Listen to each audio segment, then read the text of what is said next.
नमस्कार, मैं रविश कुमार। टीकाकरण के अभियान की पूरी जिम्मेदारी अब भारत सरकार उठाएगी। प्रधानमंत्री नरेंद्र मोदी ने आज राष्ट्र के नाम संबोधन में कहा कि 21 जून से राज्यों की खरीद का 25% हिस्सा भी केंद्र सरकार खरीद कर राज्यों को देगी। 18 साल से ऊपर के सभी को मुफ्त टीका दिया जाएगा। प्राइवेट अस्पतालों का 25% कोटा बरकरार रहेगा, लेकिन 150 से अधिक सर्विस चार्ज नहीं ले सकेंगे।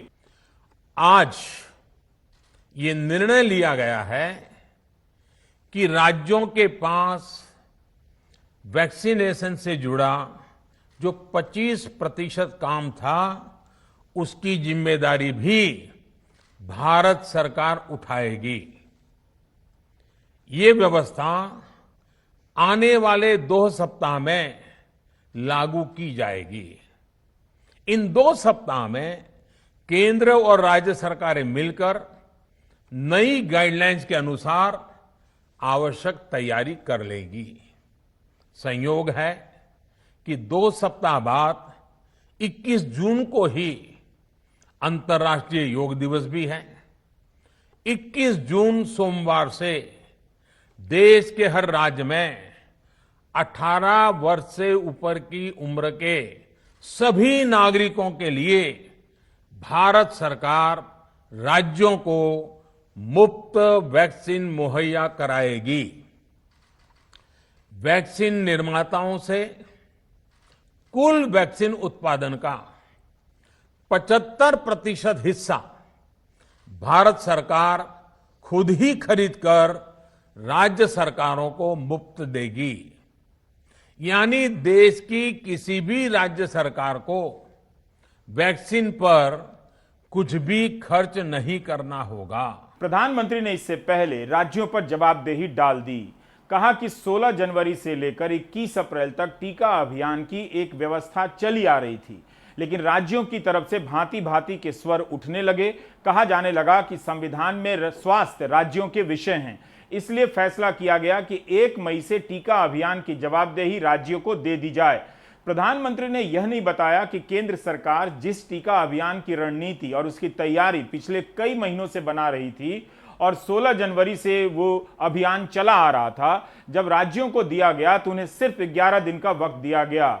19 अप्रैल को ऐलान होता है कि राज्य टीका अभियान चलाएंगे और कहा जाता है कि 21 मई से शुरू होगा। कितना कम समय दिया गया राज्यों को। यही नहीं, सुप्रीम कोर्ट में सरकार ने हलफनामा देकर कहा था कि भारतीय कंपनियों से केंद्र सरकार 50% टीका खरीदेगी, राज्य और प्राइवेट अस्पताल 25% टीका खरीदेंगे, लेकिन कोई राज्य कितना टीका खरीदेगा इसका कोटा केंद्र से तय होगा। यही नहीं, राज्यों को केंद्र से अधिक दाम पर टीका मिल रहा था।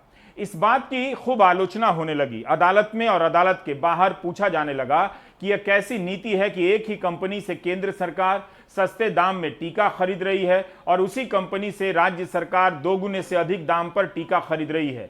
यह नीति केंद्र ने बनाई थी, लेकिन इस बारे में प्रधानमंत्री ने कुछ भी नहीं कहा। राज्यों पर ही सारा दोष डाल दिया। नहीं बताया कि केंद्र ने ऐसी नीति बनाई थी कि राज्य महंगे दामों में टीका खरीदें, लेकिन पैसा राज्य ही दें। राज्य पूछने लगे कि केंद्र ने टीका खरीदने के लिए 35,000 करोड़ का प्रावधान किया था केंद्रीय बजट में, वो पैसा कहां है? उसी पैसे से टीका खरीदकर राज्यों को दिया जाए ताकि राज्यों पर अतिरिक्त आर्थिक बोझ ना पड़े। यही नहीं, राज्यों को ग्लोबल मार्केट से टीका खरीदने के लिए छोड़ दिया गया, जबकि यह काम केंद्र का होना चाहिए था। राज्य अपनी जवाबदेही में फेल नहीं हुए, बल्कि कहने लगे कि टीका तो केंद्र को खरीदना था। कोई भी कंपनी राज्य सरकार से सौदा नहीं करना चाहती थी, केंद्र से गारंटी चाहती थी। राज्यों के दबाव में आने से पहले केंद्र को इन पहलुओं पर विचार कर लेना चाहिए था या पता होना चाहिए था। जब एक के बाद एक ग्लोबल टेंडर फेल होने लगे और भारतीय कंपनियों से टीका मिलने का चांस कम होने लगा, तब अशोक गहलोत, अरविंद केजरीवाल, नवीन पटनायक, पिनराई विजयन, हेमंत सोरेन जैसे विपक्ष के मुख्यमंत्री आवाज उठाने लगे। केरल विधानसभा ने प्रस्ताव पास किया कि केंद्र ही टीका खरीदे। केंद्र टीका अभियान का अधिकार दे, इसलिए किसी विधानसभा ने प्रस्ताव पास नहीं किया था। नवीन पटनायक ने राज्यों को पत्र नहीं लिखा था। 5 जून को राहुल गांधी ने कहा कि केंद्र ही खरीद करे और वितरण करे। प्रधानमंत्री ने विपक्ष की बात तो मानी, लेकिन सारा दोष राज्यों पर डाल दिया। इतने बड़े काम में किस तरह की कठिनाइयां आती हैं, ये भी उनके ध्यान में आने लगा। उनको पता चला पूरी दुनिया में वैक्सीन की क्या स्थिति है, इसकी सच्चाई से भी राज्य परिचित हुए। और हमने देखा, एक तरफ मई में सेकेंड वेव, दूसरी तरफ वैक्सीन के लिए लोगों का बढ़ता रुझान, और तीसरी तरफ राज्य सरकारों की कठिनाइयां। मई में 2 सप्ताह बीतते बीतते कुछ राज्य खुले मन से ये कहने लगे कि पहले वाली व्यवस्था ही अच्छी थी। धीरे धीरे इसमें कई राज्य सरकारें जुड़ती चली गई।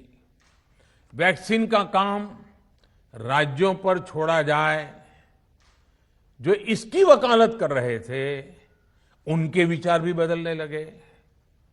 एक अच्छी बात रही कि समय रहते राज्य पुनर्विचार की मांग के साथ फिर आगे आए।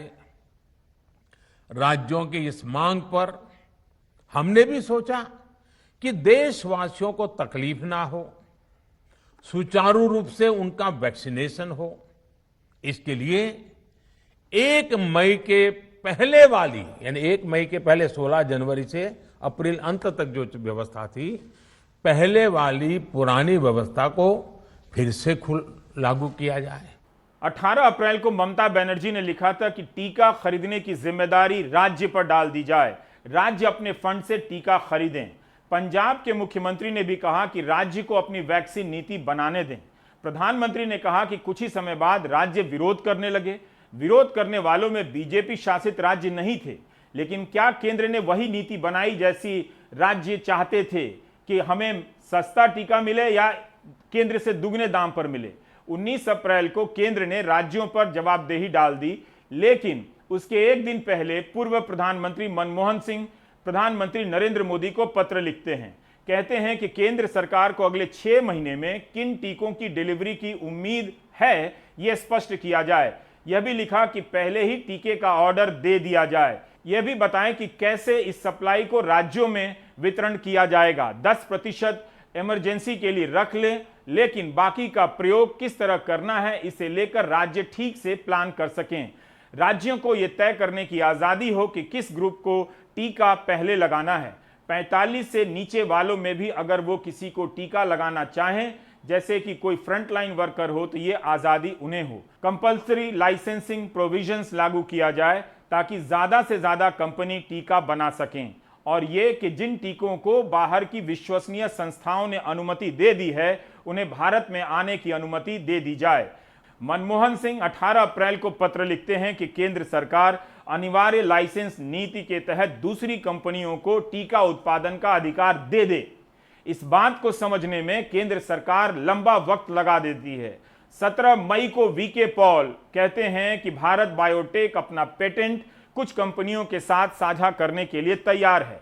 अब इस मामले में क्या प्रगति है, सरकार ही बता सकती है।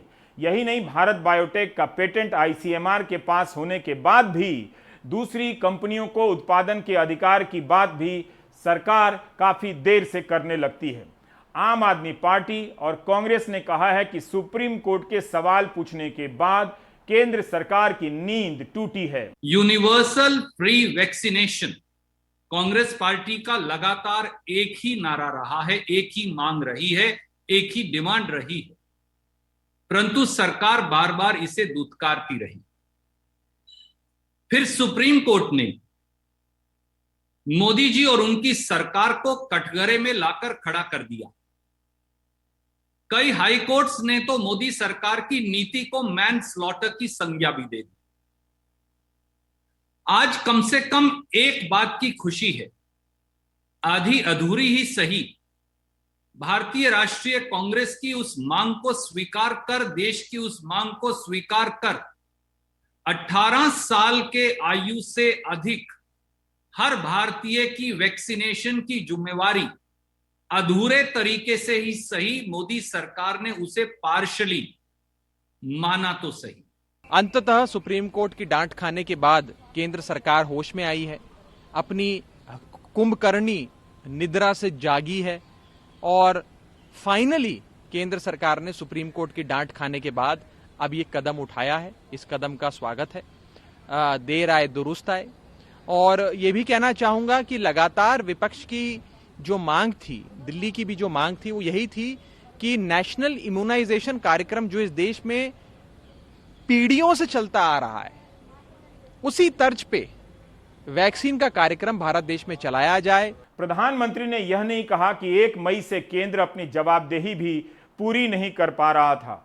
50% टीका खरीदने के अधिकार होने के बाद भी जिन्हें पहली डोज लगी थी उनके लिए दूसरी डोज नहीं मिल रही थी। आज भी बहुतों को दूसरी डोज नहीं मिली है, लिहाजा कोवैक्सीन की दूसरी डोज का अंतराल 3 महीना करना पड़ा। टीका अभियान को लेकर सवाल उठने लगा कि पिछले साल जब दुनिया के बड़े देश खरीद रहे थे तब भारत क्या कर रहा था। इसका सीधा जवाब तो नहीं दिया, लेकिन प्रधानमंत्री ने कहा कि अपने देश के वैज्ञानिकों पर भरोसा था, इसलिए सरकार टीके के वितरण के काम में लगी हुई थी। अमेरिका जैसे देश अपनी कंपनियों के अलावा दूसरे देश की कंपनियों से भी टीका खरीद रहे थे। इसका मतलब यह नहीं था कि उन्हें अपने देश के वैज्ञानिकों पर कम भरोसा था। केंद्र सरकार ने आज इस फैसले के बहाने क्या सुप्रीम कोर्ट में जवाब देने से खुद को बचाया है? सवाल यह है, सुप्रीम कोर्ट ने सरकार से कहा था कि टीका अभियान से जुड़ी एक एक फाइल अदालत के सामने पेश की जाए। कोर्ट ने कहा कि टीका का ऑर्डर कब दिया गया, कब एडवांस दिया गया, उसकी सारी जानकारी पेश की जाए। सुप्रीम कोर्ट ने केंद्र से कहा कि 18 साल से 44 साल की उम्र के लोगों के टीका देने की जो भी नीति बनाई गई है उसका कोई तार्किक आधार नहीं है, यानी बिना सोचे समझे बनाई गई लगती है। कोवैक्सीन, कोविशील्ड, स्पुतनिक की खरीद का जो भी रिकॉर्ड है उसका पूरा डेटा दिया जाए। हर तारीख को कितने डोज की खरीद का ऑर्डर किया गया है बताया जाए, किस तारीख को सप्लाई की बात कही गई है। आलोचना में तो बहुत सारे सवाल उठे थे। सवाल यह भी उठा था कि चारों तरफ लाशें दिख रही हैं, फिर भी सरकार और शमशान के रिकॉर्ड में अंतर क्यों है? इस पर प्रधानमंत्री ने कुछ भी नहीं कहा। विपक्ष ने भी आरोप लगाया कि मरने वालों की संख्या कम बताई जा रही है, इस पर भी केंद्र ने कुछ नहीं कहा। प्रधानमंत्री ने इसे 100 साल की सबसे बड़ी महामारी कहा। बिल्कुल हो सकती है, लेकिन 1918 में जब भारत में स्पेनिश फ्लू आया था तब 2 करोड़ से अधिक लोग मर गए थे। प्रधानमंत्री किस पैमाने पर इसे 100 साल की सबसे बड़ी महामारी कह रहे हैं? उम्मीद थी कि प्रधानमंत्री कहते कि मरने वालों की संख्या को छिपाना मानवता के लिए अच्छा नहीं है, विश्व गुरु टाइप के देश के लिए तो बिल्कुल अच्छा नहीं है, लेकिन उन्होंने इस पर कुछ भी नहीं कहा। भारत में भारत के लिए वैक्सीन बनाने वाली कंपनियों को सरकार ने हर तरह से सपोर्ट किया। वैक्सीन निर्माताओं को क्लिनिकल ट्रायल में मदद की गई, रिसर्च और डेवलपमेंट के लिए जरूरी फंड दिया गया। हर स्तर पर सरकार उनके साथ कंधे से कंधा मिलाकर चली। आत्मनिर्भर भारत पैकेज के तहत मिशन कोविड सुरक्षा के माध्यम से भी उन्हें हजारों करोड़ रुपए उपलब्ध कराए गए। प्रधानमंत्री साफ साफ कह रहे हैं कि क्लिनिकल ट्रायल और रिसर्च एंड डेवलपमेंट के लिए भारतीय कंपनियों को हजारों करोड़ रुपए दिए गए। यही सुना आपने? क्या वाकई इस काम के लिए हजारों करोड़ रुपए दिए गए? 9 मई को सुप्रीम कोर्ट में उनकी ही सरकार ने हलफनामे में कहा है कि सीरम और भारत बायोटेक को क्लिनिकल ट्रायल के लिए कुल 46 करोड़ रुपए दिए गए हैं।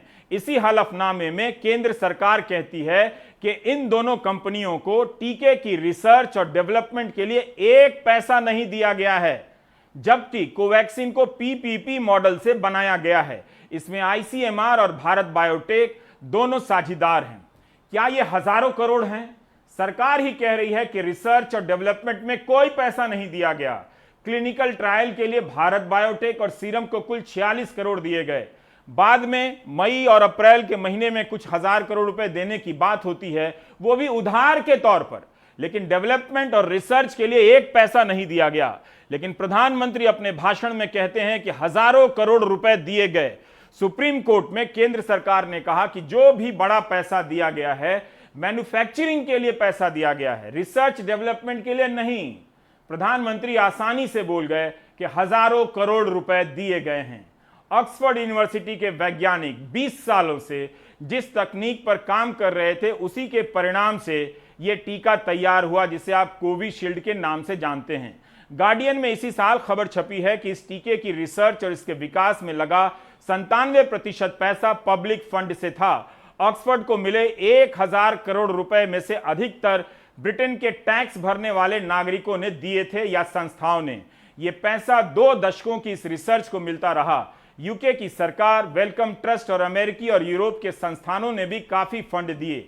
कोविशील्ड का इंटेलेक्चुअल पेटेंट एस्ट्राजेनेका के पास है, जिस वजह से सीरम को कई डोज इंग्लैंड भेजनी पड़ी है। सीरम के पास कोविशील्ड का सब लाइसेंस है। ऐसे में सवाल उठता है कि सीरम ने कोविशील्ड टीके के विकास में और उसकी रिसर्च में क्या योगदान दिया है। क्या सीरम ने सिर्फ उत्पादन ही किया है या रिसर्च भी किया है? प्रधानमंत्री बार बार चरणबद्ध तरीके से टीकाकरण पर जोर देते रहे, लेकिन जब सब कुछ इतना ही चरणबद्ध था तो फिर मई के महीने में अचानक इतना बड़ा संकट क्यों आया? क्यों टीका केंद्र बंद होने लगे? उन्होंने यह नहीं बताया कि राज्यों को 1 मई के बाद से अधिक डोज दिए गए हैं या पहले से भी कम डोज दिए जाने लगे हैं। निश्चित रूप से संकट अभूतपूर्व और अकल्पनीय रहा, लेकिन यह बिल्कुल अकल्पनीय नहीं था कि महामारी किस रूप में लौट सकती है और मेडिकल ढांचे कैसे चरमरा सकते हैं। दिल्ली का ही स्वास्थ्य ढांचा हफ्ते भर में चरमरा गया। केंद्र ने राज्यों को टीका करने की छूट दी, लेकिन टीके की सप्लाई का पूरा कंट्रोल अपने पास रखा। राज्यों ने दबाव डाला भी तो दूसरी लहर के बीच में उन पर टीका खरीदने का काम नहीं छोड़ा जाना चाहिए था। वो समय गलत था, जिम्मेदारी केंद्र की थी। हमें पूरा विश्वास था कि हमारे वैज्ञानिक बहुत ही कम समय में वैक्सीन बनाने में सफलता हासिल कर लेंगे। इसी विश्वास के चलते जब हमारे वैज्ञानिक अपना रिसर्च वर्क कर ही रहे थे, तभी हमने लॉजिस्टिक्स और दूसरी तैयारियां शुरू कर दी थी। आप सब भली भांति जानते हैं कि पिछले साल यानी 1 साल पहले, पिछले साल अप्रैल में जब कोरोना के कुछ ही हजार केस थे, उसी समय वैक्सीन टास्क फोर्स का गठन कर दिया गया था। प्रधानमंत्री ने कहा कि पिछले साल अप्रैल में जब वैज्ञानिक रिसर्च वर्क कर रहे थे, तभी से सरकार ने लॉजिस्टिक की तैयारी शुरू कर दी, लेकिन रिकॉर्ड के अनुसार वितरण और भंडारण का काम करने वाली टास्क फोर्स की पहली बैठक 12 अगस्त को होती है। इस टास्क फोर्स का नाम है NEGVAC। इसी 3 जून को भारत सरकार ऐलान करती है, बड़ी दिलचस्प कहानी है, कि भारत की एक कंपनी बायोलॉजिकल ई को 1500 करोड़ का एडवांस दिया है 30 करोड़ डोज के लिए। 3 जून को डॉक्टर हर्षवर्धन ट्वीट करते हैं कि अपने नागरिकों के स्वास्थ्य एवं कल्याण को सुरक्षित करने के लिए भारत सरकार ने बायोलॉजिकल ई के साथ 30 करोड़ टीके का करार किया है, जो क्लिनिकल ट्रायल के तीसरे चरण में है। अगस्त और दिसंबर के बीच स्टॉक भेजने के लिए 1500 करोड़ की अग्रिम राशि दी जा रही है। यह बताता है कि प्रधानमंत्री के नेतृत्व में सरकार कोविड से लड़ने के लिए प्रतिबद्ध बनी हुई है। बायोलॉजिकल ई जिस टीके का विकास कर रहा है, उसे भारत सरकार ट्रायल शुरू होने से पहले से सपोर्ट कर रही है। मिशन कोविड सुरक्षा के तहत सब देश ट्रायल के लेवल पर ही टीके का ऑर्डर कर रहे थे, अमेरिका वगैरह मई जून में। जब ट्रायल के चरण में ही टीके का ऑर्डर किया गया है इस बार, तो पिछले साल ही कर लिया गया होता, कम से कम ऐसी आफत ना आई होती। डॉक्टर हर्षवर्धन के ट्वीट करते ही न्यूज वेबसाइट की हेडलाइन सुनहरी होने लगती है और हम गौर से देखने लगते हैं। 3 जून की प्रेस रिलीज आते ही हिंदी और अंग्रेजी के कई समाचार संस्थानों ने अपनी वेबसाइट और अखबार में मेड इन इंडिया लिख दिया। अमर उजाला, प्रभात खबर, हिंदुस्तान ने मेड इन इंडिया का इस्तेमाल किया, स्वदेशी का भी। नवभारत टाइम्स ने मेड इन इंडिया का इस्तेमाल नहीं किया। कई समाचार संस्थानों ने मेड इन इंडिया की जगह कुछ और लिखा। स्वास्थ्य मंत्री ने अपने ट्वीट में मेड इन इंडिया नहीं कहा, लेकिन पीआईबी के प्रेस रिलीज में इसे आत्मनिर्भर अभियान और मिशन कोविड सुरक्षा का हिस्सा बताया गया। कंपनी और सरकार दोनों को साफ करना चाहिए कि 1500 करोड़ जिस 30 करोड़ डोज के लिए दिया जाएगा, वो डोज मेड इन इंडिया है, आत्मनिर्भर अभियान के तहत विकसित हुआ है, या इसके विकास में और भी देश की संस्थाएं पार्टनर हैं। यहां से आप एक और खेल को समझने जा रहे हैं। 13 मई को ही सरकार ने कहा कि बायोलॉजिकल ई से 30 करोड़ का डोज खरीदा जा रहा है। फिर 3 जून को सरकार क्यों बयान देती है? क्या इसलिए कि 1500 करोड़ एडवांस देने का ऐलान हुआ था? तब 13 मई को 30 करोड़ डोज का करार क्या बिना पैसे के हो गया था? 3 जून को सरकार के बयान पर गौर करना चाहिए। मेसर्स बायोलॉजिकल ई के साथ जो यह व्यवस्था की गई है वो केंद्र सरकार के उस बड़े प्रयास का हिस्सा है जो सरकार स्वदेशी वैक्सीन निर्माताओं को प्रोत्साहन देने के लिए कर रही है। इसके हवाले से सरकार स्वदेशी कंपनियों को अनुसंधान व विकास में सहयोग कर रही है तथा वित्तीय सहायता भी प्रदान कर रही है। बायोलॉजिकल ई कोविड वैक्सीन की किस्म को भारत सरकार क्लिनिकल पूर्व चरण से तीसरे चरण के अध्ययन तक समर्थन देती आ रही है। बायोटेक्नोलॉजी विभाग ने न केवल 100 करोड़ रुपए के अनुदान के रूप में वित्तीय सहायता दी है, बल्कि विभाग बायोलॉजिकल ई के साथ साझेदारी भी कर रहा है। जाहिर है मीडिया लिखने ही लगेगा कि स्वदेशी है, मेड इन इंडिया है। अब हम आपको बायोलॉजिकल ई की वेबसाइट पर ले जाना चाहते हैं। 24 अप्रैल को यह कंपनी एक प्रेस रिलीज पोस्ट करती है अपनी वेबसाइट पर। डॉक्टर मारिया एलेना बोत्ताजी का बयान है इसमें, जो अमेरिका की बेलर कॉलेज ऑफ मेडिसिन की डीन हैं। टेक्सास में ही प्रधानमंत्री मोदी ट्रंप के समर्थन में हाउडी मोदी रैली करने गए थे। वहां के बच्चों के अस्पताल में एक सेंटर फॉर वैक्सीन डेवलपमेंट केंद्र चलता है। उसी केंद्र ने इस टीके का दशकों समय से पहले से विकास का काम शुरू कर दिया था, जिसका ट्रायल केवल भारत में चल रहा है। डॉक्टर मारिया एलेना बोत्ताजी कहती हैं कि हमारे टीके का ट्रायल तीसरे चरण में पहुंच गया है, जो दुनिया भर में प्रोटीन आधारित टीके के महत्व के लिए जरूरी है। यह टीका कम आमदनी वाले देशों के लिए उम्मीद पैदा करता है। 3 जून की प्रेस रिलीज में लिखा है कि भारत सरकार ने 100 करोड़ रुपए दिए हैं, लेकिन कंपनी की वेबसाइट या बेलर कॉलेज की वेबसाइट पर लिखा है कि कुछ पैसे भारत सरकार ने दिए होंगे, लेकिन बाकी का पैसा Bill Gates foundation, CEPI coalition for epidemic preparedness innovations ने दिया है। इसका मतलब है कि बायोलॉजिकल ई जो टीका बना रहा है वह स्वदेशी नहीं है। इस कंपनी की वेबसाइट पर जो प्रेस रिलीज है वो 24 अप्रैल की है।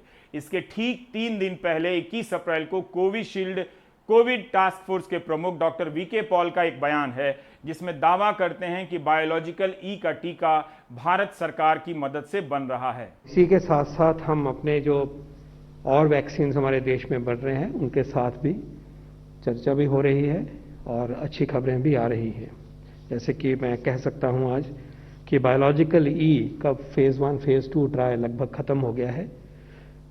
वो डेटा अपना सबमिट कर रहे हैं बहुत जल्दी, कुछ ही दिनों में, और उसके बाद वो फेज़ 3 में जाएंगे। बहुत सिग्निफिकेंट डेवलपमेंट है, बिकॉज ये मैन्युफैक्चरर बहुत पुराने हमारे मैन्युफैक्चरर रहे हैं चाइल्डहुड वैक्सीन के, and they have a very major capacity, something like 7 crore doses per month की कैपेसिटी वो कोविड वैक्सीन के तरफ वो ईयरमार्क करेंगे। Very significant development. So biological E का भारतीय वैक्सीन जो डीबीटी की मदद से बन रहा है, भारत सरकार की मदद से बन रहा है, आगे अग्रसर हुआ है। ये एक खबर है जो बातचीत से निकल के आई है। हमने उचित समझा कि आपके, और हमें उम्मीद है कि ये अगस्त से वैक्सीन जो है उपलब्ध होगा, ऐसा वो उन्होंने कम्युनिकेट किया है। आपने ध्यान से सुना होगा कि वीके पॉल बायोलॉजिकल ई को मैन्युफैक्चरर कह रहे हैं और भी इसमें पार्टनर है नहीं बता रहे हैं। मतलब यही हुआ कि टीके का विकास किसी और ने किया, निर्माता कंपनी का नाम बायोलॉजिकल ई है। लेकिन क्या यह टीका केवल भारत सरकार की मदद से बन रहा है? क्या ऐसा दावा किया जा सकता है? खासकर तब जब उसी टीके के विकास में कई और देश और संस्थाएं साझेदार हों। टाइम्स ऑफ इंडिया और इंडियन एक्सप्रेस ने लिखा है कि बायोलॉजिकल ई में बनने वाला कोर्बेवैक्स टीके का विकास अमेरिका के टेक्सास शहर की एक संस्था ने किया है, जिसका नाम है Texas children's hospital centre for vaccine development, जो कि ह्यूस्टन टेक्सास के बेलर कॉलेज ऑफ मेडिसिन का सेंटर है। इस सेंटर ने सार्स की लहर के समय ही टीके की एक तकनीक विकसित की थी, जो सार्स के थम जाने के कारण इस्तेमाल नहीं हुई। उसी के आधार पर कोविड का टीका बनाने का प्रयोग चल रहा है। पैसा नहीं होने के कारण इसका काम धीमा हो गया। तब टेक्सास की वोडका शराब बनाने वाली कंपनी ने शुरुआती पैसे दिए, जिससे काम आगे बढ़ा। फिर कई और संस्थाओं ने भी दिए, भारत ने भी दिया। टीका बनाने वाली कंपनी के प्रमुख डॉक्टर पीटर ह्यूटेस का बयान है कि यह कंपनी पेटेंट में यकीन नहीं करती है, सारा डेटा पब्लिक में डाल देती है ताकि कम आमदनी वाले देश इसका इस्तेमाल कर सकें। सरकार को बताना चाहिए कि बायोलॉजिकल ई कितने टीके का उत्पादन करेगी और उसके कितने हिस्से पर भारत का नियंत्रण होगा। आप भी सोचिए, अगर अखबार इस तरह से रिसर्च करते और बताते तो एक पाठक और एक दर्शक के रूप में आप कितने अलग होते। लेकिन आप तक यही सूचना पहुंची है कि यह स्वदेशी टीका है, जो कि है नहीं। ये website CEPI the coalition for epidemic preparedness innovations की है। इस संस्था का मुख्यालय नॉर्वे के ओस्लो में है। इसने 29 दिसंबर 2020 को ऐलान किया कि एक टीके के विकास और निर्माण के लिए हैदराबाद की कंपनी बायोलॉजिकल ई लिमिटेड के साथ करार किया गया है।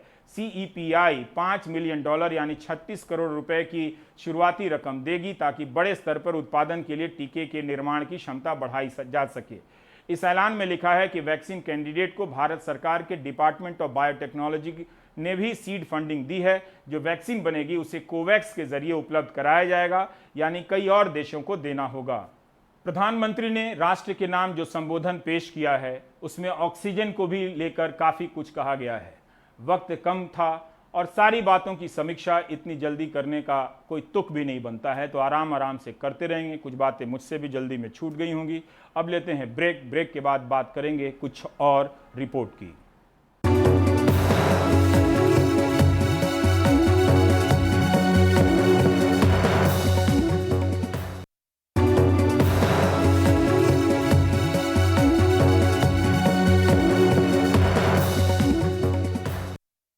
बस्तर फिर उबल रहा है। सुकमा जिले के सिलगेर गांव में जहां लगभग महीने भर से हजारों ग्रामीण आंदोलनरत हैं, विरोध कर रहे हैं, उन्हें जानकारी दिए बिना उनकी जमीन पर राज्य सरकार ने सुरक्षा बल के कैंप लगा दिए हैं। उन्हें पीछे धकेलने के लिए गोलियां चली, जिसमें कथित तौर पर 3 ग्रामीणों की मौत भी हुई। वहीं कांकेर में भी पुलिस पर नक्सली के नाम पर जबरन नाबालिग को सरेंडर कराने के आरोप लगे हैं।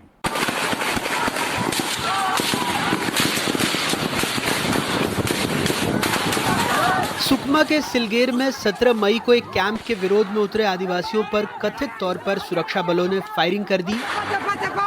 घटना में 3 ग्रामीणों की जान चली गई और लगभग 18 लोग घायल हो गए। मेरा भैया खत्म हो गया, वर्षा बीमा है सर। आपके भैया खत्म हो गए जी। तो अंदर मीटिंग में क्या हुआ, क्या बोले साहब लोग? वहाँ पे बताया कि जेल में रहने वालों को छोड़ देंगे, लेकिन वहाँ पे रहने वाला जनता इधर अपना अपना घर वापस जाने के लिए बताए सर। अच्छा। और 3 लोगों का जिम्मेदार भी ले लिए हैं सर। 3 हफ्ते हो गए, बारिश आंधी में ये आदिवासी यहीं डटे हैं। दिल्ली की सीमाओं पर किसानों की तरह टेंट नहीं है, लेकिन कटीली बाढ़ के पीछे प्लास्टिक की पन्नी थामे ये भी जंगल जमीन की लड़ाई लड़ रहे हैं। सुरक्षा बलों का कैंप तैयार है, वो अत्याधुनिक हथियारों से लैस हैं। 100 मीटर पर नुकीली बाढ़ के पीछे। दूसरी तरफ हजारों की संख्या में आदिवासी ग्रामीण खड़े हैं। हाथ में थमे बैनर में गोंडी में लिखा है सिलगेर CRPF कैंप तुन वापस ओयना मैदे धरना प्रदर्शन। इसका मतलब है CRPF कैंप हटाने के लिए धरना प्रदर्शन।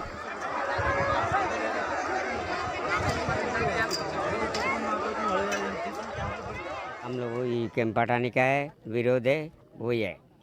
क्यों विरोध कर रहे हो दादा कैंप का? क्यों विरोध कर रहे बोलने से, कैंप अगर वहाँ पर तरह कैंप रहा और वहाँ से यहाँ लाए, वहाँ रहते रहते क्या होता है, जंगल झाड़ी जाना है, आदमी को पकड़ना मारना है। ये जो कैंप बनाते हैं तो इसी का आधार से बना रहे हैं, रोड का अनुसार। और अभी रोड बनाए पहले कैंप आया, तो इसलिए हम लोग को कैंप नहीं चाहिए, रोड हम बनाएंगे। रोड हम बनाएंगे। स्कूल, आंगनबाड़ी, स्वास्थ्य के लिए हम जितना हो सके उतना बड़ा रोड बना के हम जो भी है हम करेंगे। ये सब नहीं चाहिए ना। जिस गांव में कैंप का विरोध है वहां आज़ादी के 73 साल बाद भी बिजली के तार नहीं पहुंचे हैं।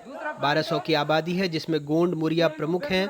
वनोपज से जीवन चलाते हैं। जिस सड़क को बनाने के लिए सिलगेर में कैंप स्थापित किया जा रहा है वो जगरगुंडा को बीजापुर के आवापल्ली से जोड़ती है। सलवा जुलूम से पहले सब ठीक था, लेकिन फिर सब ठहर गया। वैसे भीड़ में कुछ आवाज़ें अलग भी हैं। सरसिला 12वीं में है, बायोलॉजी पढ़ती हैं, विरोध में आई हैं, लेकिन असमंजस में हैं। कोरोना का भी डर है। यहाँ तो सुविधा कुछ नहीं है सर, पूरा फैल जाएगा, फिर बीमार होकर फिर जी बहुत दिक्कत होगा सर। हम लोगों को क्योंकि हॉस्पिटल चाहिए सर हमारे गांव में। अच्छा, हॉस्पिटल चाहिए, हम लोग नर्स डॉक्टर बनना चाहिए सर हम लोग को। क्या बात है, क्या बात, मतलब बदल रहा है तिम्मापुर है तो बदल बहुत बदल जाएगा, बहुत बदल जाएगा। सर हम लोग को स्कूल और हॉस्पिटल हम लोग को जरूरी सर चाहिए, हम लोग को स्कूल, हॉस्पिटल, जी आंगनबाड़ी और राशन दुकान जी जी हम लोग को, और बोरिंग चाहिए हम लोग को। हालांकि पुलिस ने कहा भीड़ में जनमिलिशिया सदस्य भी शामिल थे। उन्होंने जवानों से हथियार और वायरलेस सेट छीनने की कोशिश की। 19 जवान घायल हुए। लेकिन प्रशासन की मंशा पर सवाल इसलिए उठे क्योंकि सोनी सोरी, बेला भाटिया जैसे सामाजिक कार्यकर्ताओं को बार बार रोका गया। सिलगेर पहुंचने में उन्हें हफ्तों लग गए। अब वो चाहते हैं ऐसे कैंप लगने से पहले बातचीत हो। फिर इसी तरह का आंदोलन लंबे समय तक लड़ना पड़ता है। इससे बेहतर है कमेटी बनेगी, तो अगर उस कमेटी को बिना बताए बिना कुछ करे कैंप लगाती है तो फिर उसके बाद फिर लड़ाई तो होगी। पहली बार जब 19 तारीख को शाम को चेरामंगी में सीआरपीएफ कैंप में रोका गया तो उनको ये कहा गया कि सीआरपीएफ के शीर्ष अधिकारी ने उनको कहा था कि बेला भाटिया को आगे ले जाने नहीं देना है और उनको एसपी का परमिशन लेकर ही वो आगे जा सकती है। और दूसरी बार जब कल हम लोग फिर से चेरपाल के रास्ते से जा रहे थे तो चेरपाल सीआरपीएफ कैंप में भी हमको रोका गया। वहाँ भी हमको 3 घंटे हम लोग बैठे वहाँ और उस समय हमको ये कहा गया कि अभी बस डीएम अभी आ ही रहे हैं और वो आपको लिखित देंगे। ये टीआई साहब ही बोले थे और बोले थे बस 10 मिनट में हो जाएगा और उसके 10 मिनट के 3 घंटे हो गए थे। तो ये स्थिति थी हमारी। नाराजगी एक बात से नहीं है। अब कांकेर से समझिए बस्तर क्यों उबल रहा है। 11 मई को कांकेर के आलंदड़ की रहने वाली लक्ष्मी पद्दा को पुलिस और बीएसएफ ने मेडकी लोकल ऑर्गेनाइजेशन स्क्वाड का इनामी माओवादी बताया। बयान जारी कर दावा किया कि नक्सली अर्जुन तांती और लक्ष्मी पद्दा पति पत्नी हैं। जंगल से भागकर पुलिस के सामने सरेंडर किया है। माओवादी दंपति अर्जुन तांती एवं लक्ष्मी पद्दा विगत कई वर्षों से प्रतापपुर एरिया कमेटी का मेडकी एलोस का सक्रिय सदस्य के रूप में काम कर रहे थे। अचानक 2-3 दिन से उनका तबियत खराब होने के कारण से पुलिस से संपर्क करने की जानकारी पाया गया। मेडिकल एग्जामिनेशन में दोनों पति पत्नी कोविड पॉजिटिव पाया गया। तत्पश्चात उनको कांकर कोविड हॉस्पिटल में इलाज के लिए एडमिट कराकर अभी वर्तमान में उनका इलाज जारी है। माओवादी दंपति अर्जुन तांती एवं लक्ष्मी पद्दा द्वारा स्वास्थ्य लाभ लेने के लिए नक्सल संगठन का साथ छोड़कर जिला प्रशासन एवं पुलिस के संपर्क करने का निर्णय का हम स्वागत करते हैं। लेकिन लक्ष्मी पद्दा के परिजनों का कहना है वो अभी नाबालिग है, उसकी शादी नहीं हुई। बाकायदा आधार कार्ड दिखाते हैं। कहते हैं वो तेंदुपत्ता तोड़ने मामा के घर गई थी। सरपंच गांव वाले सब तस्दीक कर रहे हैं। उसका खुद भैया बिना जाने कैसे वो शादी करता है किला और घर से कब एक दिन भी अलग नहीं रहती थी। उसी दिन मामा का घर में मात्रा भेजे थे। वो तो बच्ची है, लड़की है। कितने साल की थी? वो करीब 16 साल की लड़की है सर। नाबालिग है? नाबालिग है। झूठ बोल रही है, नक्सलवादी है बोल के। वो तो गांव की है। वो उसका आधार कार्ड सब कुछ बना है और फिर जो है वो घर में ही रहती थी। घर में रहकर वो अपना गांव में हमारे गोटुल परंपरा चलता है उसमें नाच गाना करती थी। बहरहाल सिलगेर पर सरकार का बयान नहीं आया। एक टीम जरूर बनाई गई है जो ग्रामीणों से मुलाकात करेगी और इस पूरे मामले से जुड़े तथ्य जुटाएगी। बस्तर में एक विरोधाभास है। आप जिसकी बात सुनते हैं लगता है वही सही है। नक्सलियों के अपने तर्क हैं, सुरक्षा बलों के अपने और आदिवासियों के अपने। सब कहते हैं हिंसा हल नहीं, बावजूद इसके बस्तर में हर वक्त बारूद की बू आती रहती है। सिलगेर का अपना सच है, कांकेर का अपना। और यही सच है कि ये विरोधाभास भरोसा जमने नहीं देता। और ये भी सच है कि लगभग 2.5 सालों में कांग्रेस की सरकार ने भरोसा जमने के लिए कोई ठोस प्रयास या काम भी नहीं किया। कांकेर से गौरव और जगदलपुर से रानू के साथ अनुराग द्वारी, एनडीटीवी इंडिया।